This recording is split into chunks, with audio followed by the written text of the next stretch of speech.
Hello people, welcome back to my channel. ఈరోజు మన ఛానల్లో మసాలా ఉప్మా అయితే ప్రిపేర్ చేసుకుందాం. ఈ వీడియోలో అయితే నేను బన్సీ రవ్వని యూస్ చేస్తున్నాను. మీరు దాని ప్లేస్లో సూజీ ఆర్ సేమియాని కూడా యూస్ చేసుకోవచ్చు. అండ్ వెజిటేబుల్స్తో చాలా హెల్తీగా అయితే ప్రిపేర్ చేస్తున్నాను. చాలామందికి ఉప్మా అనేది నచ్చదు. ఒకసారి ఇలా ట్రై చేసి చూడండి, టేస్ట్ అయితే చాలా బాగుంటుంది. ఫస్ట్ అయితే రవ్వని మనం ఫ్రై చేసుకోవాలి. నేను ఒక గ్లాస్ ఆఫ్ రవ్వ తీసుకుంటున్నాను. లో ఫ్లేమ్లో ఒక 15 మినిట్స్ అలా నెమ్మదిగా ఫ్రై చేసుకుంటే బాగా ఫ్రై అవుతుంది. రవ్వ అనేది మనకి ఎంత బాగా ఫ్రై అయితే ఉప్మా అంత మంచిగా వస్తుంది. ఇలా ఫ్రై చేసుకుంటున్నప్పుడే నేనైతే బిర్యానీ ఆకుని అయితే యాడ్ చేసుకుంటున్నాను.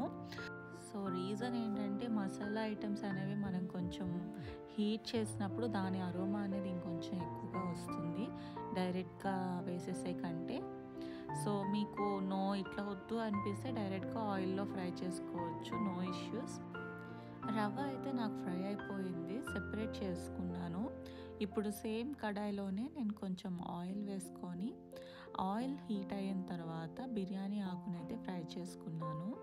తర్వాత పోపు దినుసులు మినపప్పు, శనగపప్పు, జీరా, ఆవాలు అవి యాడ్ చేసుకున్నాను. ఈ పోపు దినుసులు ఫ్రై అయిన తర్వాత అయితే నేను కరివేపాకుని యాడ్ చేసుకుంటాను. కరివేపాకు ఫ్రై అయిన తర్వాత ఎండుమిర్చి 2 అయితే వేసుకున్నాను.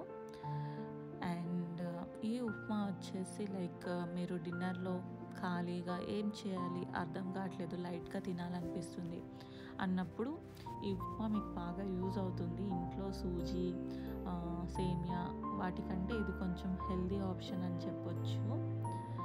అండ్ ఇప్పుడు వచ్చేసి నేను లైట్ గ్రీన్ కలర్ మిర్చి వాడుతున్నాను కాబట్టి 4 వేసాను నేను.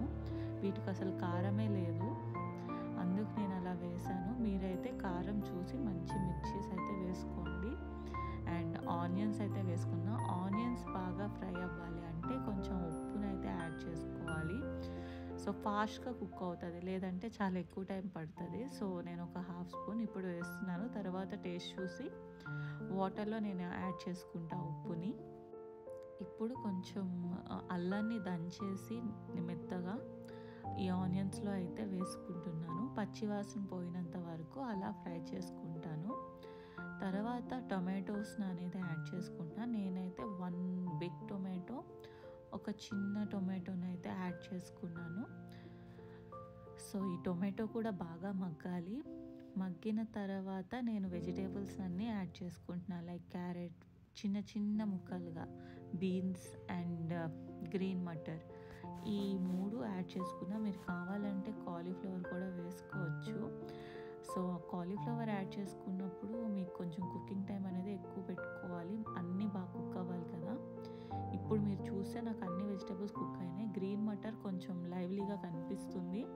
అండ్ వాటర్ యాడ్ చేసుకుంటా కదా, అప్పుడు అది ఇంకా ఫుల్గా కుక్ అయిపోతుంది. సో నేను 1 గ్లాస్ ఆఫ్ రవ్వ తీసుకున్నా కాబట్టి దీనికి 1కి 2 గ్లాసెస్ అనమాట.